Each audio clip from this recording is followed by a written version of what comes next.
बिस्मिल्लाहिर्रहमानिर्रहीम। अस्सलाम वालेकुम। आज का मौजू हराम या हलाल।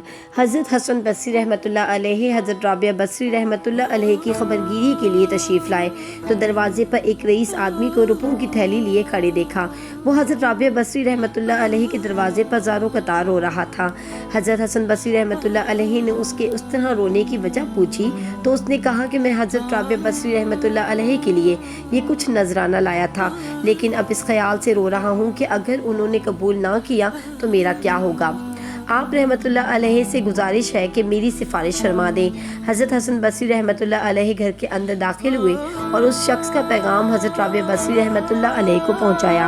हज़रत राबिया बसरी रहमतुल्लाह अलैहि ने फरमाया, जो शख्स अल्लाह तबारक व तआला को बुरा भला कहता है तो अल्लाह तबारक व तआला इसे शख्सी रोज़ी बंद नहीं करता, और जिसके दिल में अल्लाह की मोहब्बत हो इसे रिस्क के बगैर भी ज़िंदा रखता है।